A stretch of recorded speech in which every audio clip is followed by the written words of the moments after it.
Hello and welcome to the Everything is Black and White podcast. It's time for the match preview. Newcastle head to Nottingham Forest on Saturday, hoping to build on that away victory to Aston Villa, but also hoping to get back to winning ways after a disappointing draw with Luton at St James's Park last time out in the Premier League. I'm Andrew Musgrove and as usual joined by John Gibson. John, I hope you're doing well. You look in good spirits. You look much happier than you did after that game with Luton. A little birdie tells me you were absolutely fizzing at full time. Yes, I was. I came straight down into the press room. First person I saw was Aaron Stokes, and I'm afraid that smoke was coming out of the ears, and I launched into a tirade, which I think probably took poor old Aaron back a little bit. But I was just horrified. I mean, everything we built up, the goodwill, the belief again, the spirit, the organisation that we'd seen against Aston Villa completely went out of the window. And we just played like a team of school kids in the schoolyard. You can attack and then we'll attack, and then you'll attack and we'll attack.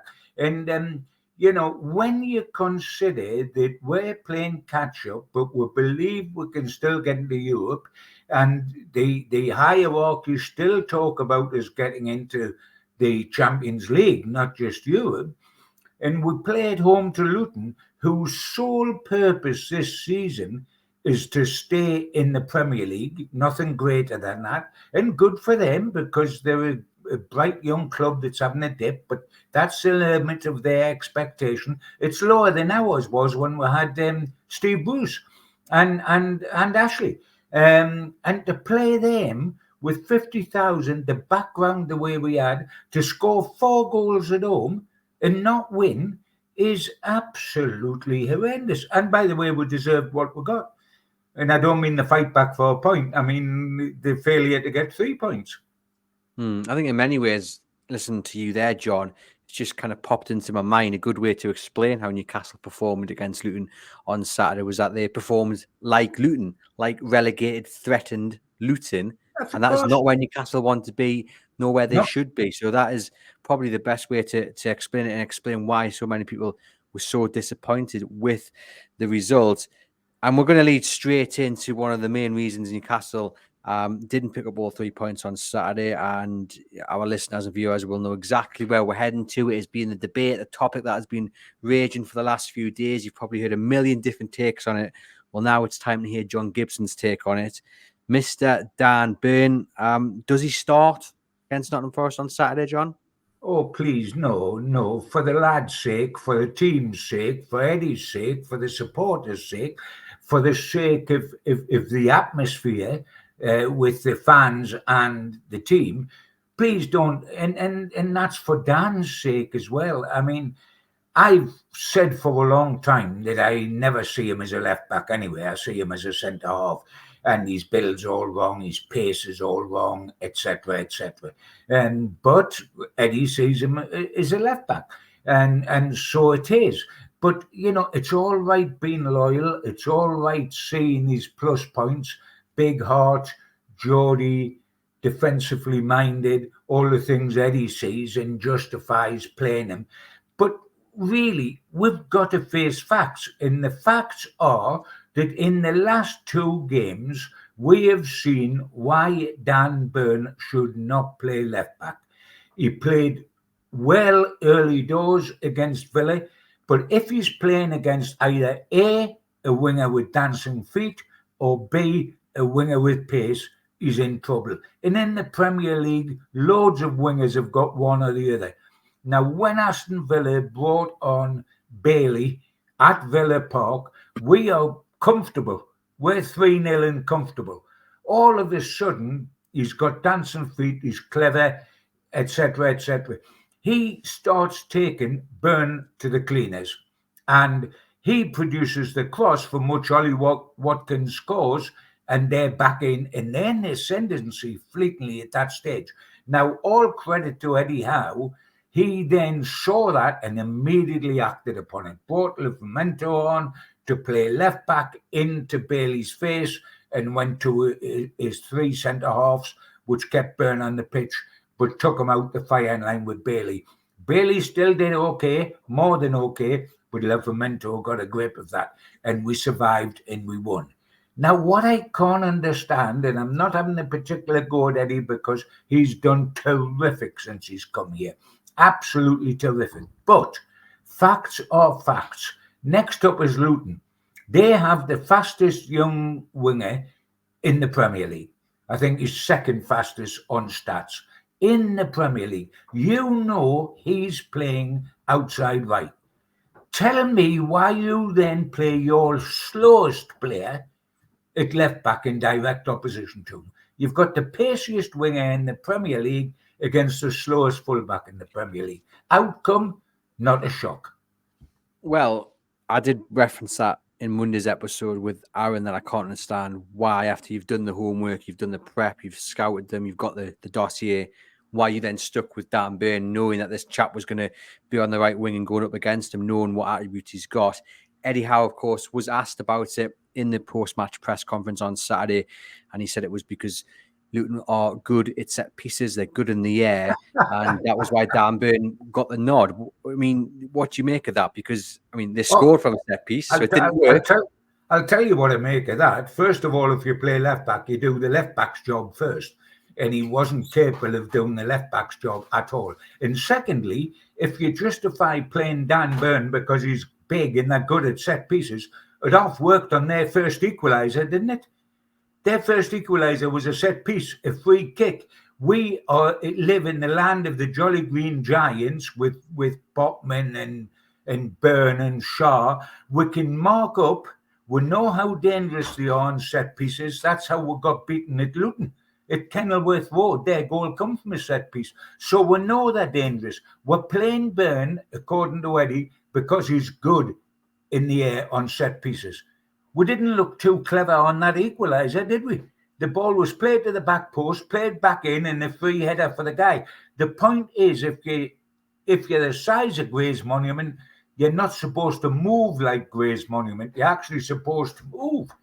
And we let people run off with, and we scored the goal. So if we were putting Dan Burn in to be a guarantor against that, it didn't work.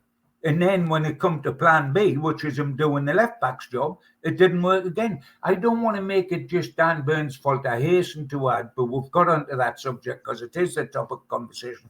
Our whole back four, which was exactly the same back four as it was last season, not the back five, keeper change, but the back four, that was the back four that had the meanest defence last season in the whole of the Premier League. The same back four has the worst defensive stats since Christmas this year. Now, we let in 4 against Luton. With all respect to Luton, they're not Manchester City, they're not Arsenal, or they're not Liverpool. We still let in 4, our best defence. And what's coming up? Nottingham Forest, who scored 3 against us at St James's Park. So what are we going to do about that? Our defence was shocking. The midfield doesn't help our defence, but the biggest culprit out of the 4 defenders and the 3 midfield players was Dan, unfortunately. And I know why we love him, and I know why Geordie's love him. Because A, he is a Geordie. B, his heart is as big as a frying pan. And C, he used to push trolleys round at Asda, so he's one of us. And that is a wonderful thing. But not at our expense. I'm sorry, not at our expense. And we have got a left back that can play there, who's a right back that left back. But of course, Byrne is not a left back, he's a centre half. A lot of people, John, saying this week that Dan Burn is becoming the scapegoat. It's a bit like Miguel Almiron. Those two are becoming easy targets. Now, again, anyone who's throwing personal abuse at Dan Burn, that's not on at all. But I don't think he's becoming a scapegoat. I think, you praise him for the outing against Villa until Bailey came on, but you can't watch that Luton game and not have questions about his performance, about his position. I mean, what he was doing for playing up top for one of the goals, I will never know. And I think it's right that you question Dan Burn's performance in that game. And I think it's right that you question whether he'll start against Nottingham Forest. I have to say, I think he will. I think Eddie Howe will play Dan Burn against Nottingham Forest. Well, that's up there. Yeah, we can't be stubborn, but I'll tell you one thing, mate. If he does, we had better win. Because if we don't, all we doing is pouring petrol on top of the bonfire. And I don't think Dan Burn is big-hearted. He's a big guy. He's a strong guy. He can dig deep and has personality. But I tell you, if this was a home game, you wouldn't dare play him with 50,000 in there because it'll not do the boy any favours. He will be scrutinised for an hour and a half down there, and if he treads water on somebody running away from him once, if they score a goal or ought to have scored a goal once down their right hand side, our left hand side, the finger will be pointed at Burn. You cannot. Everything in football has happened before, and nothing is new. And I went over to Paisley at one time, and I think I might have told you this, perhaps privately, Andrew, perhaps publicly. But I went. The Chronicle decided when Liverpool were winning everything, including 3 European Cups and everything, and Paisley was there. He was the wonder manager of Liverpool, and he was born up here, as you know, head and hole. And they sent me down to live with him for 3 days at Liverpool to get the secret of Liverpool. He agreed to do it because it was Northeast lad and a Northeast lad. And chatting to him in his office, sitting in his office, chatting privately, and I said, "What's the secret? I'm not asking about tactics. What's the secret?" And he says, "You know what, Gibbo? There's not a manager that doesn't make a mistake. The best managers make the least mistakes. They don't make none." He said, and what a lot of managers do, because in those days, managers bought the players. Now there's a scouting staff, but I think Eddie's got the last say. He said, what I have done is the minute I have bought somebody who's come to Liverpool and he hasn't done well, he said a lot of managers stick with him to justify buying him.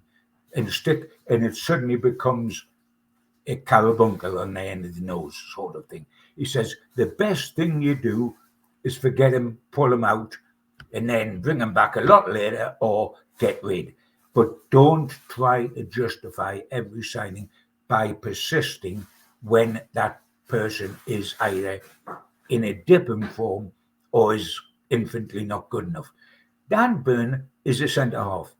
I'm sick of saying it, and I'm sick of doing the comparison that he looks like Jack Johnson trying to play left back with them long legs, and Jack couldn't play left back, and Dan can do an adequate fist of it in an emergency. Dan Burn's an emergency left back, not a regular one, in my humble opinion. And to try to keep on justifying him, I tell you what, he might go down to Forest and he might do okay if he stays in the side, if he's not facing a winger that's quick or is clever. But I tell you what, will he do okay when Arsenal come along in a couple of weeks' time? Will he do okay in the cup and allow us to stay in the cup? Will he do okay in other Premier League matches? Long term, Dan is not your left back if you're a team with European aspirations, which we are supposed to be. Well, it's been one hell of a long emergency, hasn't it? Because he's been there for many, many months, hasn't he? Yeah, I think he's an emergency left back. You play him when you've got injuries. I do not think he's a regular left back. Eddie Howe obviously does. Is Eddie Howe sticking with him, John? I just also, just to clarify, your point about Paisley saying justifying when signs don't work. You're not saying Dan Burn hasn't worked as a sign. You're saying he's out of form. I'm saying he's not worked as a left back, even though we've kept him there. How often, if you go through podcasts or you go through the written word in newspapers, Dan Burn will always be given credit for a big heart, for a man who believes in the cause, for what he does in the dressing room, for his cleverness and camouflage and his limitations at times in the team. But it is regularly said in print, online, and in podcasts that Dan Burn is not a natural left back. And the staggering thing is that we have played him left back at Newcastle when everybody's been fit, and you've had Target, who is a left back. You've had Doherty was originally a left back. You've got Trippier, who's played for England, the left back. You've got Livramento, who's played left back. You've got a £30 million allegedly left back in Lewis Hall at the club, and you still play Dan Burn. How on earth do you do that? Because he's got the build of a centre half. You can camouflage your lack of pace at centre half. It's where he's at his strongest in the air, in the centre of the field, attacking the ball rather than out wide, where you don't. I mean, you play him at left back because he's got his height. You don't have to be big to be a good fullback. Look at Kieran Trippier. In other words, you're saying I play him in at left back because I want him really to play at centre half and come in and have three centre halves. You don't have to be big to be a good fullback. But honestly, I think every manager's got an Achilles heel. Every manager's got a favourite. And by favourite, I mean, he's honest about rating a guy, but you just get blind to a particular person because you just see the good. And I think this has cost Newcastle in the past and can cost them again. Let me see straight away that he's done a terrific job. He's valued. Having come to Newcastle from Brighton, he has done a good job for Newcastle. He's justified coming here. He's justified his fee, and he's justified, like Lascelles, staying and fighting as the cover centre half to Botman and Shaw, Lascelles and Byrne. Absolutely worth keeping. I'm not suggesting you get him out or anything of that nature. I'm just saying let him play where nature intended and don't expose him to clever wingers and pacey wingers. Because in the Premier League, most wingers are either A, clever or B, pacey. The great ones are both. I think you've highlighted it there, actually. The main issue is that Newcastle don't have an out-and-out left-back who Eddie Howe can rely upon. Livramento fills in, but in reality, John, he'd just kind of be filling in like Dan Burn is because he's primarily but he's a right better back. than Dan Burn as a fullback. I get that, but the point being is they haven't got a left back. You know, Tino Livramento, if you ask him, I'm a right back, I'm sure would be the answer. They've got Lewis Hall for whatever reason, anyhow, doesn't think he's ready, doesn't trust him. So do you think in the summer the priority alongside maybe a number 6 and a third striker has to be a world-class left back? Yes, in my book, yes. But maybe and nobody knows this because Newcastle United won't answer the question directly. But if we are about to shell out £30 million for Hall, can we shell out an equal figure for a world-class left back for the same position? I doubt it, but I think we need it. Can I put it another way with Dan, bless him? Supposing Dan was playing for the opposition, not for us. Supposing, Andrew, Dan was playing for the opposition. Say he was playing for Forest at left back on Saturday. With the pace of Almiron and Gordon, they would be fighting each other to play on that side and run away from him, wouldn't they?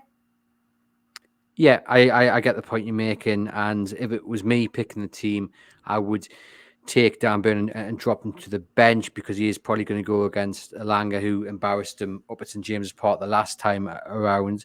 But I've got a feeling, John, I just think he's going to start. I think Eddie Howe will stick with Dan Burn. I really do. Well, that's a different conversation to the one we've been having, Andrew. We've been having what would we do and what do we think ought to be done, as opposed to what would Eddie do. And I've said that a few times when it's always come on this podcast to picking the team. I've said, do you want me to pick my team or do you want me to pick the team I believe Eddie will pick? And I completely follow your theory that Eddie will probably play Burn on Saturday. I'm just saying I wouldn't. And I'm saying to Eddie, please don't. Well, let us know in the comments what you would do on Saturday regarding Dan Burn. Would you keep him in or would you pop him onto the bench? And who would you play instead of him? Would it be Tino Livramento or would you maybe give Lewis Hall a go or even switch Kieran Trippier to the left and play Livramento at right back? There are options for Eddie Howe.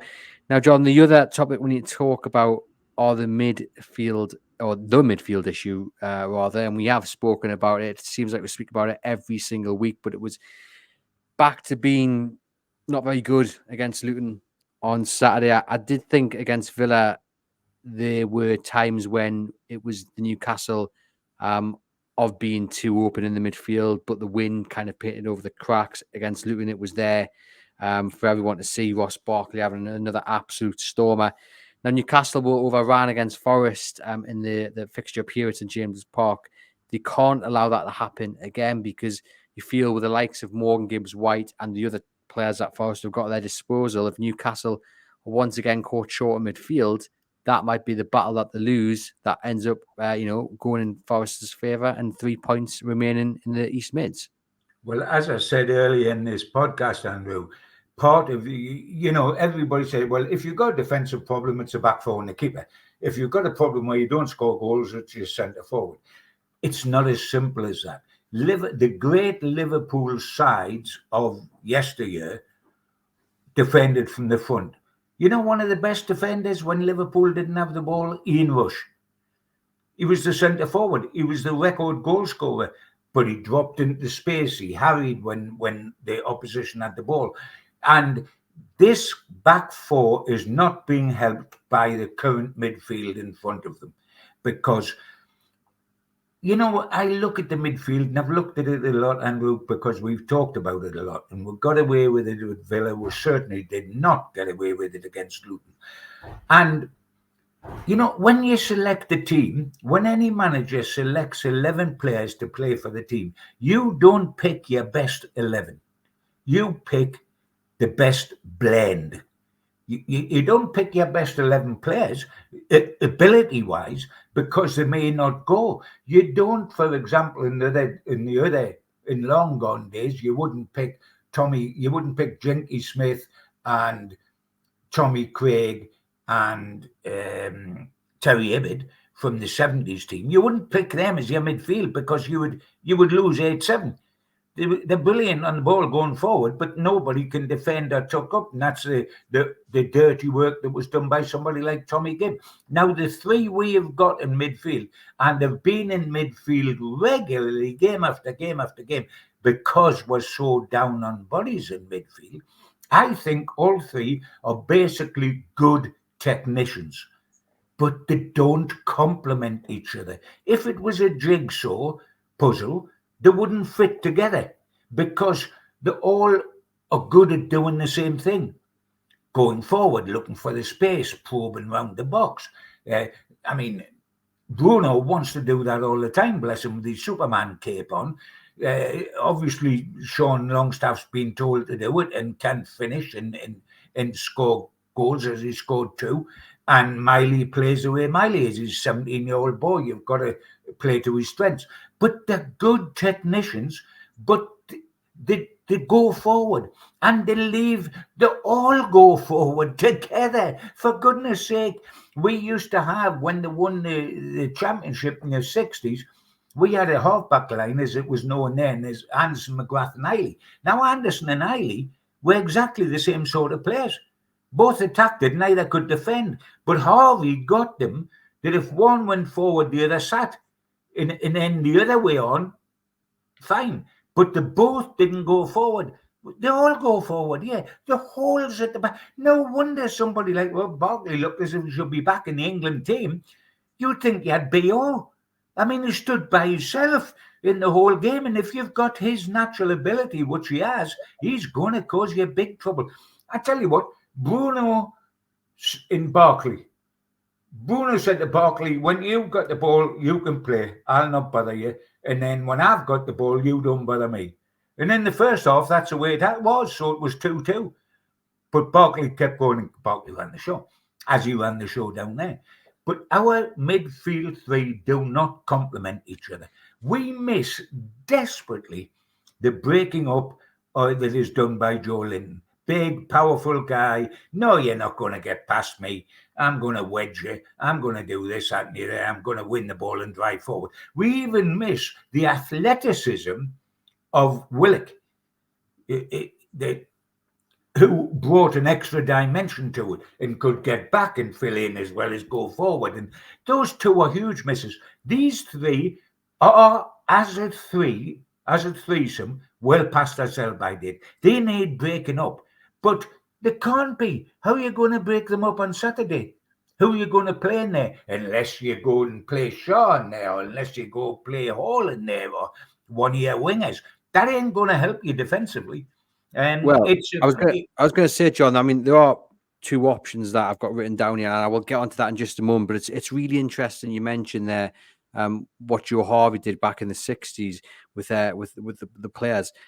Do you think Eddie Howe has had that conversation with Longstaff, Bruno, and Miley, where he has gone in and said, right, someone's going to have to sit back? It did look a little bit against Luton that Bruno had been told to sit a little bit deeper, but of course, as the game wore on, he got further forward, and then the holes for Luton to exploit became even bigger. And also, to a degree, you don't want Bruno being that defensive midfielder. You don't want Bruno having to sit back because he's not very good at it. He hasn't got the discipline. Going forward is what he does. But it does seem like he, out of those three, is the choice. But if the instruction has been delivered, it's not working. It's not being followed. And I think it highlights a bit of ill discipline as well. But do you think Eddie Howe has had that conversation? He must have done, because he's nobody's fool, Eddie. I mean, and he knows what he's doing. And we didn't make the top four last season on a fluke. Eddie knew exactly what he was doing and deserves the compliments, together with Mad Dog and the rest of his team, deserve the compliments for what happened.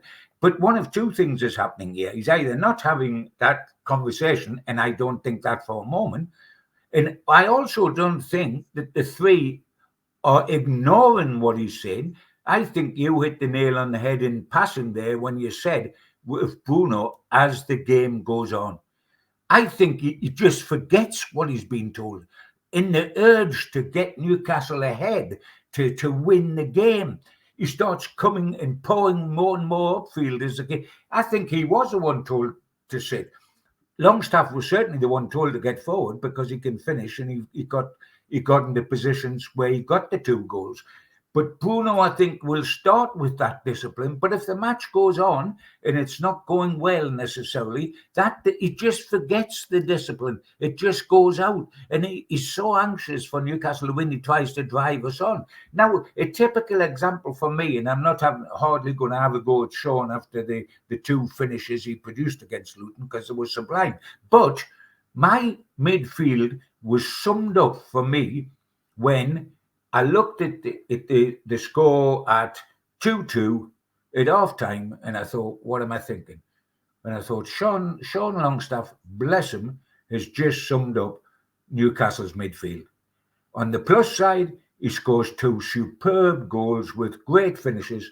On the minus side, on their second equaliser, he's having to run the other way, back instead of forward. He gets on the ball in that position, and Barkley just shrugs him off it. Just like taking candy off a baby. Shrugs him off it, plays a 1-2, finishes, it's 2-2. There, in a nutshell, is Newcastle's problem in midfield. Sean Longstaff, 2 goals. Sean Longstaff, defensively, shrugged off the ball as if he was 2 stone 6. And the equaliser's in. Now, I'm not having a go at Sean. That applies all over the park. But that was an example, because that was Sean at his best finishing, and Sean just shrugged off the ball by Barkley, who then played the 1-2 and finished.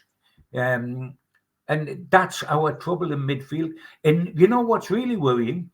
When is that going to be solved?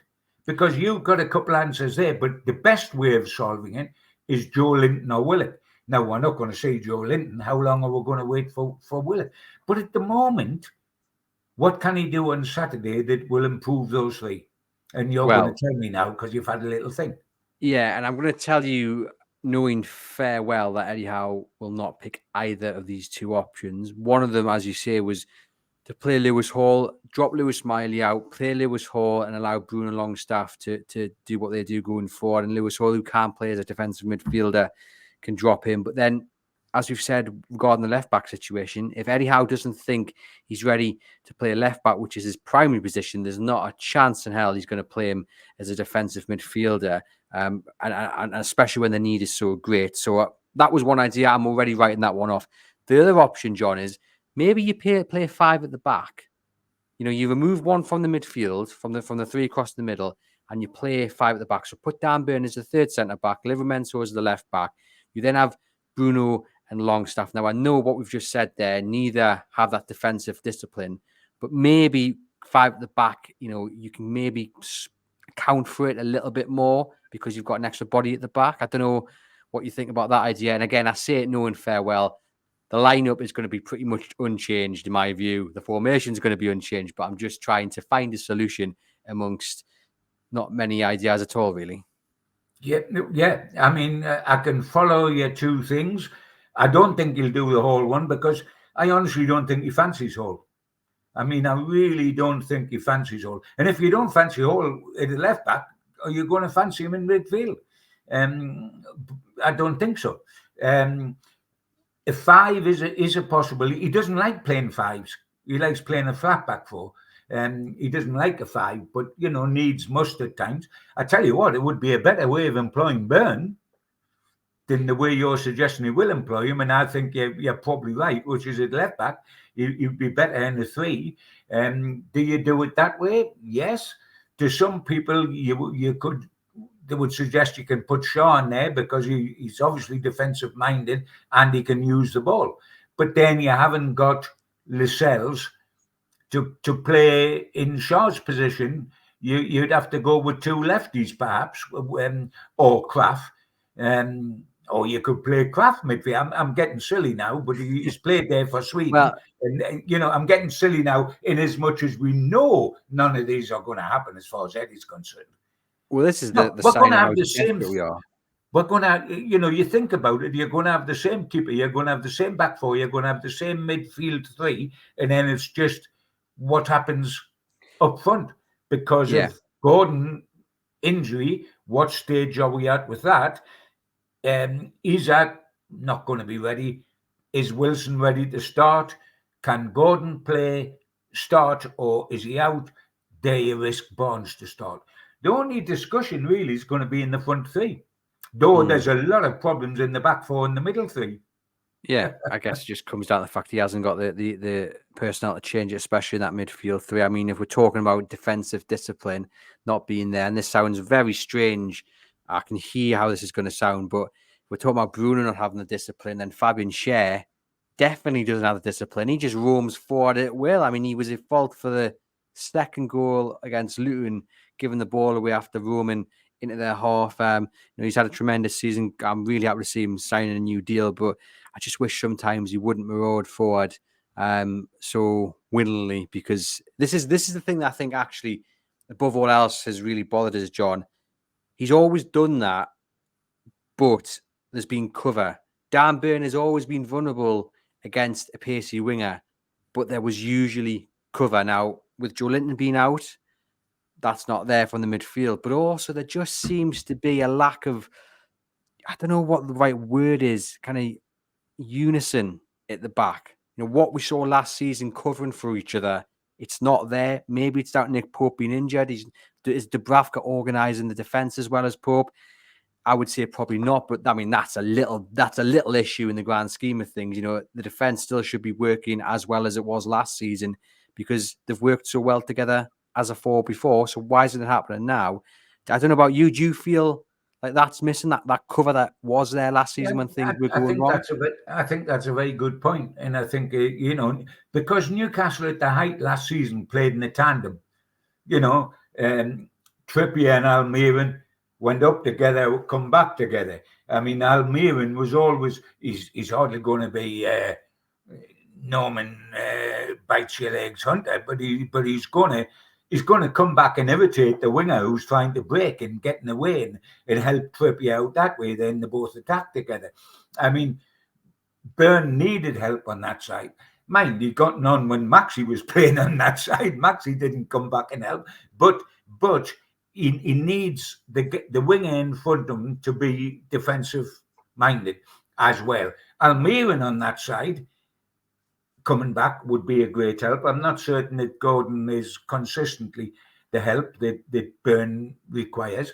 I mean, I would definitely play Livramento there, who's also better, by the way, if we're going to go forward at any stage. Livramento is better than Burn at going forward. as well as having a bit more pace and more nous to do the job at the back. But yes, the cover that used to be there, the cleverness that used to be there, and Byrne got away with a lot when it was working last season and he played left back because the guy who was facing him had to get through 2 tackles because there was Byrne right in front of the guy and there was a covering centre half, be it Botman or whatever, right behind Byrne, so that if the guy got past Byrne, he was smack into a Newcastle fella within 2 paces. And that isn't happening this season. And that is another problem. I mean, there's so many problems. I mean, one of them as well is can you get into the second season or it being a hugely high-pressing, all-action razzmatazz team and just keep it up relentlessly with the same people? And anybody that wanted to be a critic would point to Leeds United and say Bielsa, when he was there, was loaded to the skies and got sensational results and sensational credit for the way Leeds played. And aren't they a breath of fresh air and aren't they terrific and aren't they doing that? But eventually, before Bielsa got the sack, they were an exhausted team that had run out of that and had got into injuries, run out of the ability to be relentless all over the field all of the time. Because if you're a high press, as you know, Andrew, you can't high press with one man. You've got a high press where your front 3 go up, your middle 3 similarly go up. So all of them are working in tandem and working their socks off. Can you do that season after season? I don't know. But that comes into the thinking, as well as the injuries, as well as the doubling up. But I mean, I go back to the point I made at the start, which is frightening. That was the meanest defence in the Premier League last season. The whole of the season, same record as Man City. This season, the same back 4 since Christmas has the worst offensive record days. Teams like Nottingham Forest are scoring 3 at St James's Park. Teams like Luton are scoring 4 at St James's Park, where we kept about 6 successive clean sheets last season. The drop-off is ginormous. And where we can talk about it's down to injuries, and by Jove, let's not underestimate that, it is. But what we're saying here, Andrew, is it's the same back 4 that are so bad now and were so good last season. It's not a back 4 ravaged with injuries. It's not a back 4 that is Laframenco, Lascelles, Kraft, and Hall. It's not. It's the pucker back 4. It's Eddie's first choice back 4, and they're shipping goals. And by the way, as we said, you can pick every goal scored by Luton apart defensively from our point of view, and we're shipping goals against average sides. I'm sure Eddie Howe has watched back the goals many times this week and will be looking for a remedy to make sure it doesn't happen against Forest. And yeah, for all the problems, John, that Newcastle United currently are facing, they are still only 5 points off 6. So it's amazing that they're still within touching distance of Europe, but they need to start picking wins up and they need to build on that away win against Aston Villa. Because their away record is still shocking. Great to see them pick up wins at Fulham and then, like we say, in the league against Villa. But the City ground is going to be a tough place to go to. Nuno is still trying to find out his best side. He had a little bit of a bounce, but now he looks like a manager trying to find his feet in a difficult scenario. The last 6 games picked up 7 points. They've got Bristol City on Wednesday night. We're recording this on Wednesday. So tonight they might pick up injuries to star players. We don't know. But first off, John, Bristol City in the Cup. I don't think Nuno would have wanted that replay at all. It probably will have an impact, even if he plays a weakened side, on what happens on Saturday in terms of his team selection, the tiredness of the players. I mean, Nottingham Forest need the FA Cup like a hole in the head because they're not going to win it, and their sole priority this season's to stay in the Premier League. The exact opposite applies to us. The FA Cup is our lifeline because we have only got Blackburn between us and the quarterfinals of this season's FA Cup, and if you're going to play away from home, I accept it would be better for at home. But if you have to go away, Blackburn's a wonderful draw.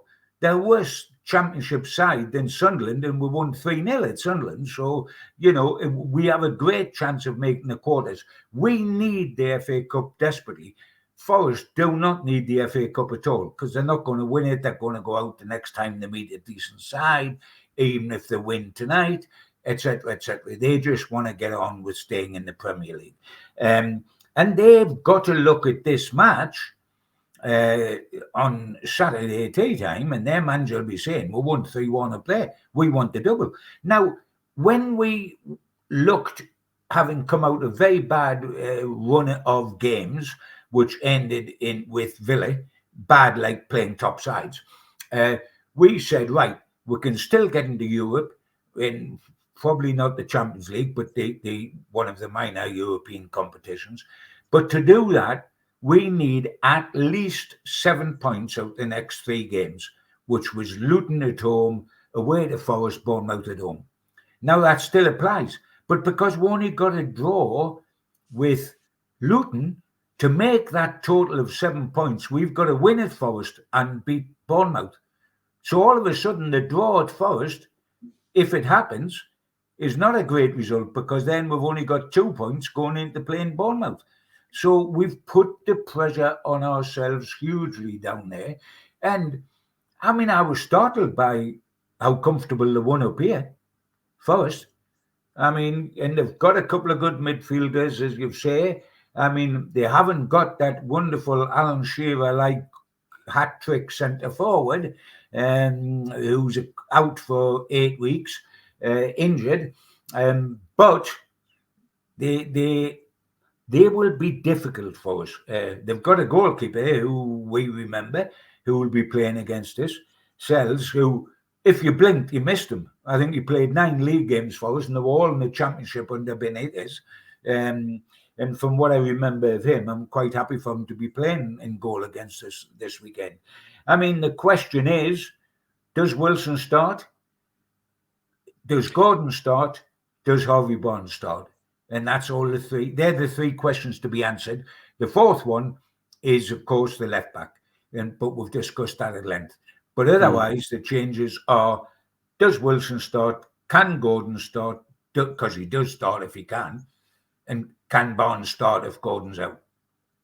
Yeah, and I'll tell you what, I'll answer those questions in a minute, but just sticking with Forest, like so you mentioned Chris Wood is out.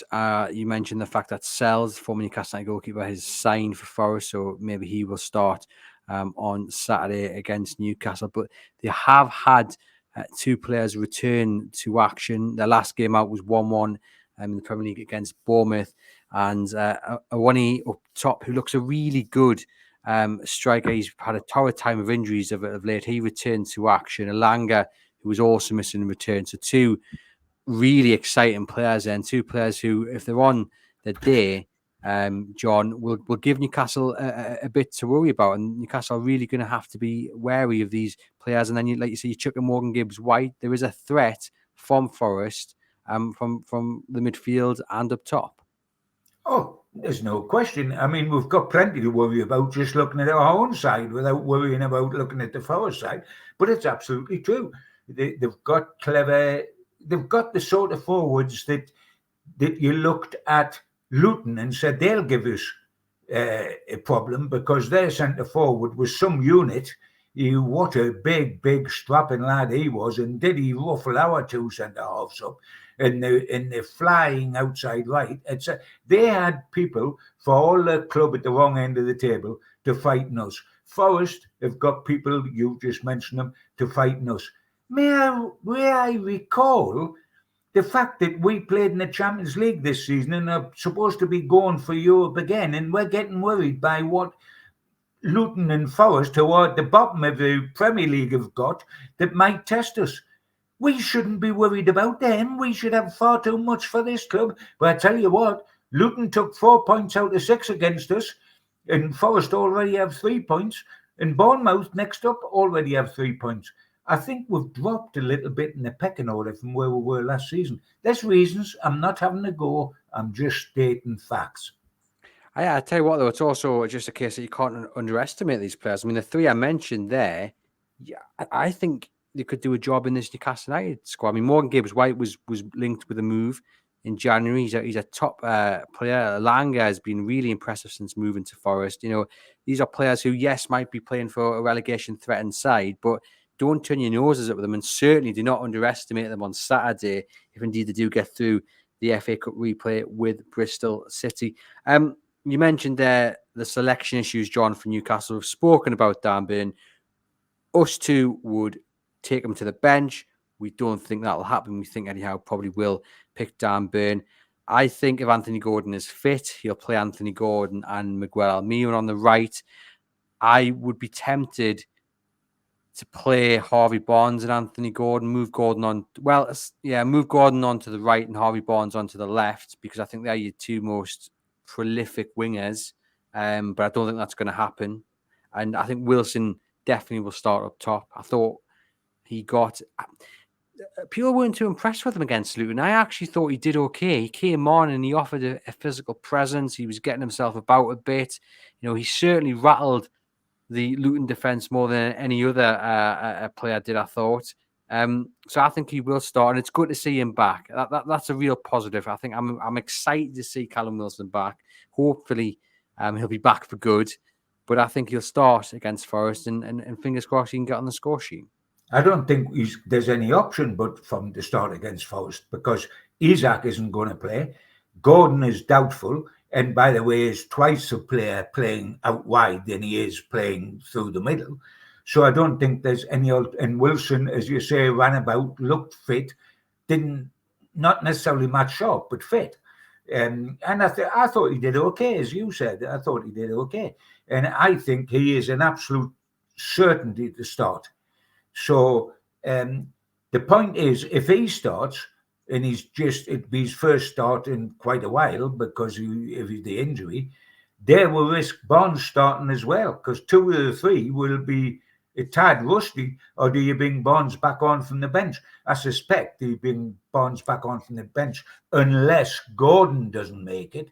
And if Gordon doesn't make it, do you go Almiron, Wilson and Barnes, or do you start with Murphy and bring Barnes off the bench? I think if Gordon was not fit to play, if it was me, I'd be starting Harvey Barnes. But I think what Eddie Howe will do is I think he'll be against rushing him back in. So even if Gordon isn't fit, I can see Miggy on the left. Almiron and Murphy. Yeah, and Murphy on the right, because I think the last thing Harvey Barnes or Eddie Howe want is to start him and then he pulls up or he damages his foot again. I think you'll see him probably with the hour mark, 70 minutes gone, or earlier. Newcastle need a game changer, because he was very impressive when he came on. I'm so excited to see Harvey Barnes back at Newcastle United, off the treatment table, back in the side. Excellent finish. Could have had a second. He just looks electric. He looks like the player we thought we were signing before that injury. I can't wait to see him up to speed, John. And, you know, even if it's just another half an hour against Forest on Saturday, it's all counting to building up that match fitness until we can see. He's a winger that can score goals, Andrew. He's a winger that can score goals. Yeah. You excited to see him back? I don't think he's quite ready to start unless needs must, and he's forced to. I think he would benefit by coming on at the hour mark. Because we want him back. We don't want him knocked back fitness-wise. We want him back because he's a wide player who can score. And you know, goodness knows we've known in the past centre forwards who can't score. He's a wide player who can score, so how precious is that? So I think Wilson will start, but he won't try. Well, he'll definitely start, but he won't risk Barnes from the start as well. I think Eddie will always on caution, and I think he'll bring him on in an hour. But isn't it nice that we've got that game changer on the bench, because we haven't had a game changer on the bench before Luton for Youngs? It is, but it's just sod's law that Anthony Gordon ended up rolling his ankle. Thankfully, it doesn't look as serious as we first feared, but you just couldn't write it with Newcastle's bad luck with injuries. And I know a lot of people are saying, well, is it down to something else? But actually, I think it is just bad luck, because all these injuries, Elliot Arneson's, Dan Burns, Anthony Gordon, it's just bizarre injuries. You know, there's nothing that's really happened. It's just bizarre that they're picking up these knocks. But fingers crossed, Gordon is available for Saturday, because he's been such a shining light over the last few months when things have been a little bit gloomy. And I think he would have a good go against Forest. And I think it'll be a good game. It's going to be close. Before I ask you for your result prediction, John, I just want to have a quick word about two new inductees to Newcastle United's Hall of Fame. I don't know if you saw this last night, but No, Mick I Martin. didn't. Mick Sorry? Martin is one Yes. of the new entries to the Hall of Fame, and Alberto Solano. So we'll start with Mick Martin. Younger listeners, younger viewers will probably be scratching their head thinking, who is this man? Zico was his nickname. You know, a man who was a great servant for Newcastle United. Just tell our listeners just briefly about why he's been inducted in the Hall of Fame, do you think? I was going to mention his Zico nickname because he he looked at times like the Brazilian, and that was good. He had a Mick, who I know and still know well, lives in Wickham. Lovely man. Newcastle through and through. Big background in football. His dad was a goalkeeper, I think, with the Republic of Ireland. A huge name with the Republic of Ireland. Mick got a lot of caps with the Republic of Ireland, played for Manchester United, had a good background, skippered Newcastle at a time of great change, a midfield player who could undo locks, a man worthy of going into Newcastle's Hall of Fame. Delighted for him that he's going in, because he's still around, still goes to Newcastle United matches. And I have a lot of time for Mick, who served us very well in difficult years around the McGarry period, etc. Nobby's the other one you were saying? Yeah, no, absolutely delighted for Nobby. Still work a lot with Nobby, doing talk-ins all over the Northeast. I mean, quality personified. What a quality class player Nobby is. Vision enormous. Served Newcastle over 2 periods of time. You know, when you have great goal scorers, be that Alan Shearer or Super Mac or right back to Hughie Gallagher, everybody that Newcastle have had, you're only as good as your provider. You might be unique in finishing, but you need a provider. Super Mac had Hibbert. Well, Shearer will always acknowledge what Nobby did for him, because it was one touch with Nobby and the cross was in. And he said, I didn't have to look for Shearer. If I put it just outside the 6-yard box, I knew Alan would be attacking it and be on the end of it. And they were great for each other. Quality player, so much skill, it's untrue. Hard, very much black and white, still is. From Peru, he can't leave here. Every time he's not working for a club out of the area, or he's not working for Peru as the assistant manager, or a club in Sweden as the manager, or whatever, where does he live? Not back in Peru, not in the Midlands where he played for Aston Villa, or London where he played for West Ham. He's back in the Northeast, because it's his love. In Newcastle United, are his love. And he is well overdue being in the Newcastle Hall of Fame. So delighted for both of them. Very different guys, very different sorts of players, but very justified. And by the way, guys, all you lot going down to Nottingham Forest, there's the Hall of Fame open for you eventually, you know. Keep doing the business like last season. Start doing it again this season. Get us to Wembley in the FA Cup final. And not only will you be in the Hall of Fame, but if you keep doing it, you'll be on the top of Gray's Monument. There we go. We'll have to try and extend the plinth on top of Gray's Monument if that ever happens. But yeah, over the moon for Nobby. I bumped into him on Saturday at the game against Luton, and he's obviously we talked before, John, about Terry Hibbert. You know, listeners of the podcast know I'm a massive fan of Terry Hibbert. I just think he's one of those players. When you watch the highlights on YouTube, he's the player that I wish I'd been able to see. And I did an article a few years ago speaking to Frank Clark, speaking to Malcolm MacDonald. You were part of it as well, asking, you know, has anyone ever come close to Terry Hibbert? And the answer that we came to was probably not. But when you look at it, Alberto Solano is probably the one who's come closest in terms of providing the assists, the delivery of the dead ball. Terry Hibber had all that. He was just he didn't need to think when he got the ball. He just did it. And Alberto Solana was like that. And that's probably the biggest accolade I can paying Alberto Solana. And as someone who was actually knew Terry Hibber, watched him, knew what he meant to Malcolm McDonald, I'm assuming if you agree with that, John, it's the biggest compliment you can pay Nobby as well. Yes, I agree with it totally. I mean, Hibby was heaven sent for Superman. Nobby was heaven sent for Alan Shearer. Two wonderful players, great vision, terrific footballing brain.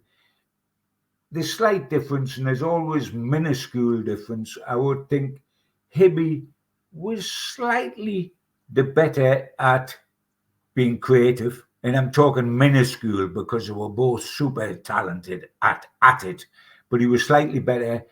Nobby was slightly better at finishing than Hibby, at actually finishing himself in scoring goals. But I think they both belong in the same backyard, and that is a massive compliment to both of them. They are of that quality. Anthony Gordon, would you like to join them in future? You've got the potential. Let's see it. You're a white guy. You become Hibby or Nobby long term, and you'll have done pretty well, my son. John, I don't know what's happening. We're singing off the same hymn sheet because when I was preparing this episode, that's the last point about it that I've got written down. Anthony Gordon. Can he get up to there? It's like, you look at this on the same wavelength. But I agree, he's got the potential, a few more years, and if he continues the way he's going, just to suggest he can be in the same breath as those two players is quite something. And he's got to still be working hard. It's too late for Miggy's not going to be in that class. He's going to be remembered with fondness, but he's not going to be in that class. It's more endeavour with Miggy. But Gordon can get there. But you know what? You don't get there over a season, which is what he's been here now. The second part of last season, the first part of this season, you get there long term. He's heading in the right direction, but there's some distance to go. But it's possible. Have we forgotten about the result tomorrow? I almost have. Sorry, the result on Saturday. Well, I thought we'd finish on a positive, and reminisce about some of Newcastle's. I was going to say that's a wonderful positive to finish on. Yeah, and it's just buzzing for Nobby. He's just a really nice guy as well. And I know that doesn't make you a talented footballer. It doesn't give you a pass to the Hall of Fame or the best ever XI, but he is just a very humble guy. And for someone who's a legend of the club to be so friendly and always making time for the fans, I'm over the moon that he's got this accolade from the club. Be interested to see who gets in next year. It's 2 every year, so we'll have a debate next year about who's next on the list. But yeah, John, Saturday then, how's it going to go? Newcastle versus Nottingham Forest. Well, first and foremost, I would love to know which Newcastle United is going to turn up. Then I might have an idea on saying how it's going to go. Are we going to see the Newcastle United of Aston Villa, or are we going to see the Newcastle United of Luton? There's a huge difference, and it's which turns up that matters. They've put the pressure on themselves because it's a game they've got to win now. If it's all right saying away points, and all that's true, but we aren't in the top 4 where away point would be fine. We're trying to get there, and to try to get there, you've got to start stringing a load of wins together. And they're in a situation where this is a must-win, because a couple of games down the line, our next away game in the league will go to Arsenal. Now, where we're going to win? Are we going to win at Forest, or are we going to win at Arsenal? You never know. With Newcastle, you'll probably win at Forest and lose at. So you win at Arsenal and lose at Forest. What is an amazing fact as well, Andrew, is that if you think of how horrible our away form's been this season, where our only win in the Premier League was that 8-0 amazing result at Sheffield United, etc. We are now going down to Forest, but believe it or not, looking for a 4th successive away win, because we won at Sunderland, we won at Fulham, both in the FA Cup, and then we won at Villa. Now, that immediately tells me why I'm not going to take Newcastle to win at Forest, because we're not good enough to win 4 on the 12. You know what? if you and I said Newcastle aren't consistent, well, to win 4 on the trot would be consistent. And if they're not consistent, they won't do that. I actually don't think they will. I think they can, but I don't think they will. I think they can win at Forest, but I don't think they will. I think it'll be a draw. And that isn't good enough, by the way. Win is good enough. I want to say they can win, and you can make a case out for them winning, but I just don't think it'll happen. I think it'll be a draw. And as I say, that's not good enough. If we'd beaten Luton, it was good enough. Yeah, I'm not feeling overly confident about this one.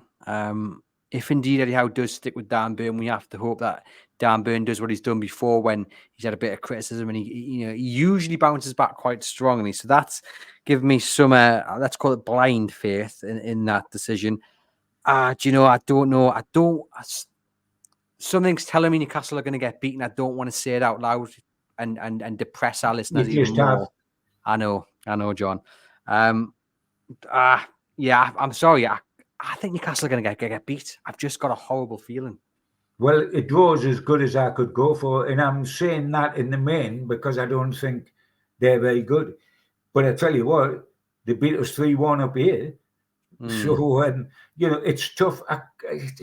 It's awful. I mean, I would love to know, first of all, 2 things. An hour before the kickoff, I would love to have the team sheet in front of me now that Newcastle are playing before I made a forecast. And secondly, I would like to know whether the team that played Forest at Newcastle or the team that won at Aston Villa is going to turn up, because you know what? It's nearly always the same team in terms of personnel, but not in terms of the way they play. Are we, John, right, just to finish off, because are we being too negative about everything? Because if someone had said to you, a point against Villa, 3 points against Luton, you would have taken that. Now, it's happened the other way around. And I've seen a lot of people saying, at the end of the day, Newcastle picked up a draw against Luton. They didn't lose. They've got them beaten there. What is it in 2 now in the league? There's momentum building. So do you subscribe to that? Are we being too negative about things? No, I don't think. Well, I think we're being realistic. It's the way of looking at it. You can call it negative or you can call it realistic. And if we use the argument, which I can follow, Andrew, that 4 points from Villa and Luton would have been acceptable before those 2 games, because you would presume the draw come at Villa and you won against Luton. Well, for Newcastle, they have to get 7 points out of 9. And they've now got 1 out of 9.